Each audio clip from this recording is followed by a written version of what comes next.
अस्सलामुअलैकुम, आप सभी का स्वागत है आरएस के चैनल में। चलिए बढ़ते हैं बूढ़े भिखारी की कहानी पार्ट 2 पर। प्लीज़ आप सब लोग हमारे चैनल को सब्सक्राइब कीजिए, लाइक शेयर कमेंट करें हमारे वीडियोस को। अब रात होने को आई थी। भिखारी अपने घर जाने के लिए लौटा। वो अपने घर पहुंच गया, लेकिन सेठ अब भी उसका पीछा कर रहा था। एक पुरानी टूटी हुई झोपड़ी पर एक बूढ़ी औरत लेटी हुई थी। काफ़ी कमज़ोर और बीमार लग रही थी। वो भिखारी की पत्नी थी। वह अपने पति को वापस आता देख वो झट से उठ खड़ी हुई। पत्नी ने अपने पति के भीख वाले कटोरे में देखा, उसमें सिर्फ आधी बासी रोटी थी। उसे देखकर वो बोली, आज बस इतना ही मिला और आपके सिर से खून निकल रहा है, ये चोट कैसे लगी?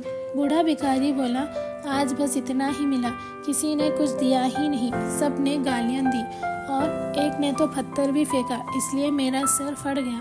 एक गहरी ठंडी सांस लेकर बूढ़ा भिखारी फिर से बोला, ये मेरे ही पाप का फल है। तुम्हें याद है कुछ सालों पहले हम कितने अमीर थे? क्या कुछ नहीं था हमारे पास हर चीज़ ज़रूरत से ज़्यादा थी, लेकिन हमने कभी दान नहीं किया। और उससे भी बुरा हमने उस अंधे भिखारी के साथ किया जो हमारे दरवाजे पर भीख मांगने आता करता था। बूढ़ी पत्नी के आंखों में आंसू आ गए। वो बोली, हाँ, हम उस बेचारे अंधे के साथ बहुत बुरा करते थे, उसका अपमान करते थे, उसे खाने के लिए रोटी की जगह कागज़ दिया करते थे और उसका मजाक उड़ाते और कभी कभी मारा भी करते। मैंने कभी उसको रास्ता नहीं दिखाया। एक बार मैंने उसका मुंह पर मिट्टी भी फेंकी थी और वह हमेशा दुखी होकर यही कहता था कि भगवान तुम्हें तुम्हारे किए की सज़ा देगा, भगवान तुम्हारे पापों की सज़ा ज़रूर देगा। उसका शार्प सच हुआ और हम इस दुख भरी ज़िंदगी में आ गए। भिखारी बोला, हाँ, उसका शार्प सच हुआ, इसलिए मैं किसी को बद्दुआ नहीं देता, चाहे कोई मेरे साथ कैसा भी बर्ताव करे। मैं हमेशा उसके लिए प्रार्थना करता हूँ।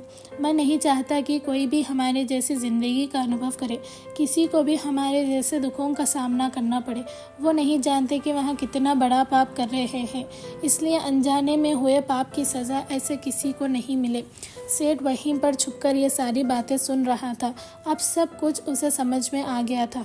भिखारी और उसकी पत्नी ने वो आधी रोटी मिल बांटकर खाई और भगवान को धन्यवाद बोलकर सो गए। अगले दिन भिखारी फिर से भीख मांगने गया सेठ के घर के पास। जाते ही सेठ ने पहले से गर्म रोटी उसके लिए निकाल कर रखी थी। उसे देखकर सेठ विनम्रता से बोला, माफ़ कर दीजिए बाबा, मुझसे बहुत बड़ी गलती हो गई। बूढ़ा भिखारी बोला, भगवान तेरा भला करे।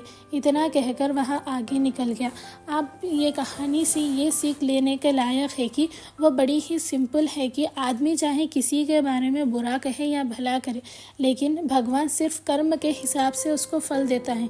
क्या हुआ अगर भगवान नहीं दिख रहा है? लेकिन ये बात बिल्कुल सच है, उसके खाते में सबका हिसाब बहुत पक्का होता है।